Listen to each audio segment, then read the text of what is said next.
Hello students, I'm BGI Live. Welcome all of you. This is the video for class 11, subject physics. Chapter is going on flow of liquids. In this chapter, last time I have discussed principle of continuity, in which I have shown there A1 V1 is equal to A2 V2. Actually students, when liquid flows, it contains three types of energies. So here I will discuss energies of flowing water. Energies of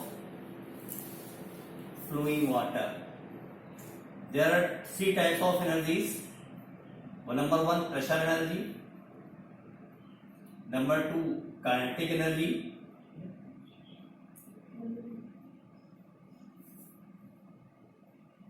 And number three, potential energy.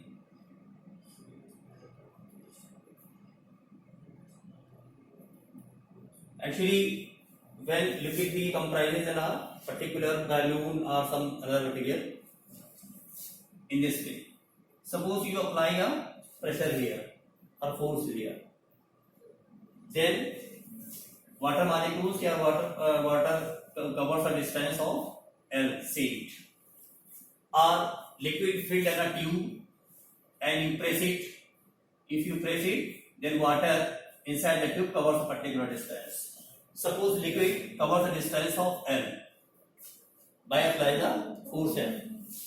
Then work done is equal to force into displacement. Force into displacement, that is F into L. You know, P is equal to F upon E. This force is applied on this surface area. So F is equal to P into E. So write it here, P into A into L. This area का cross section and length. Suppose this is the area cross section and water covers a distance of L. So this is the volume of water. This is the volume of water. So this work is stored in the form of pressure energy. This is called pressure energy. If you calculate this energy in per unit volume, so divide it A into L. So pressure energy per unit volume. Pressure energy per unit volume. Per unit volume is equal to P into A into L by A into L. So A into L is cancelled out. So this is the pressure energy. So pressure energy per unit volume is equal to pressure applied on the liquid surface. Number second is kinetic energy. If suppose a volume V of water having mass M is flowing with velocity V, so its kinetic energy can be written as half of mv square. This is the kinetic energy of flowing liquid. We want to calculate kinetic energy per unit volume. So kinetic energy per unit volume can be written as half m upon v into v square. This mass upon volume becomes density. So you can write it half of rho v square. This is the kinetic energy per unit volume. Now potential energy. Number third, potential energy. If a water of mass m and volume v is taken at to height of h, so its gravitational potential energy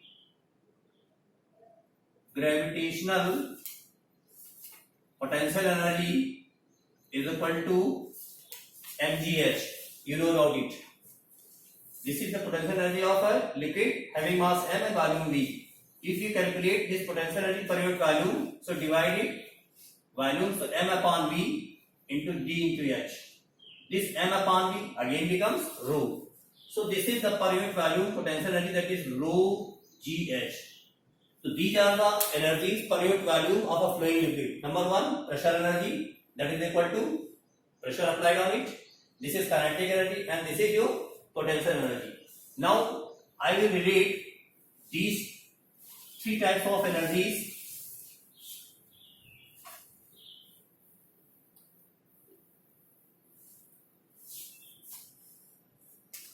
Scientist Bernoulli relates these energies in a form. The Bernoulli's statement is that when an ideal liquid passes through a non-uniform tube. This tube is non-uniform from one point to another point. Then the sum of energies per unit volume at any point is constant.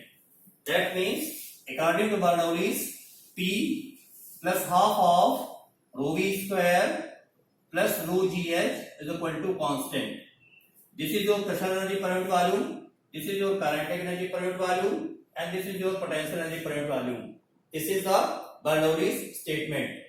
In this statement, we can prove it with the help of this diagram. This is your non-uniform tube X and Y. The X end has area of cross section A1 and second end has area of cross section A2 here. The liquid which enters has a velocity V1 and the liquid which come out, that is V2. The pressure is here P1 and here pressure is P2. These points to show the gravitational potential energy, these X and Y points have the heights h1 and h2 respectively from the ground surface. So here, whatever the liquid which enters from X end covers distance V1 in 1 second. So here, work done, say W1 when liquid enters from X end. W1 is equal to force into displacement. Force into displacement. This force is equal to, already I have discussed, P into A. This is the pressure acting at the X end, and this is the area of cross section A1. So here P1 into A1 into V1. The same thing is here. The liquid waste come out from the Y end. So here work done, say W2. That is P2 A2 into V2. Now we calculate net work here. Net work, that is W1 minus W2, that is P1 A1 V1 minus P2 A2 and V2. This is the net work. You know from the principle of continuity, A1 V1 is equal to A2 V2. Actually, this is the volume. This is the volume of liquid which enters to the X end in 1 second. So you can write it m upon rho, mass upon density. So here W can be written as P1 minus P2 into m upon rho. This is equation number first. This is the net work acting at X end and Y end.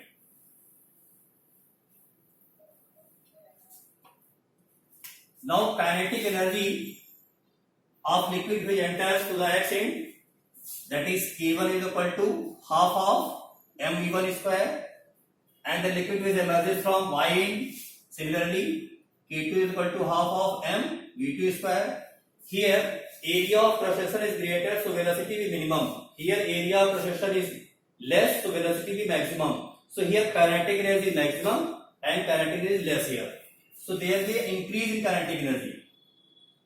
Increase in kinetic energy is equal to half of mv2 square minus half of mv1 square. Similarly, potential energy, here the point X taken at height of h1 and point Y, this is at height of h2. So potential energy at X end, this is X end, this is Y end. At X end, potential energy is equal to mgh1, and at Y end, that is mgh2. This is mgh1 and this is mgh2. This point is at a higher height and this is at a lower height. So here potential energy is greater and here is less. That means there is a decrement in potential energy. So decrease in potential energy. Decrease in potential energy, that is MgH1 minus MgH2. Now you calculate change in energy. Change in energy.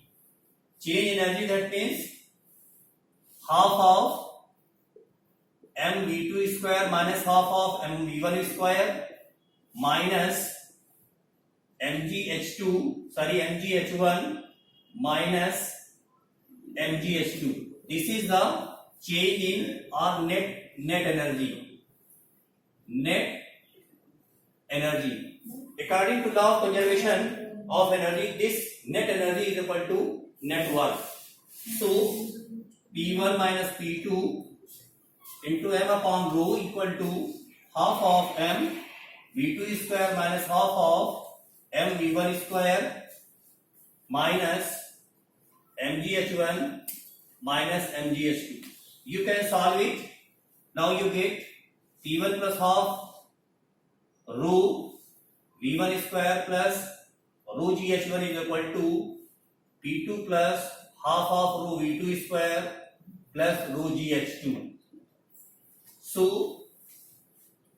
according to Bernoulli statement, you can write it P plus half of rho v square plus rho gh is equal to constant.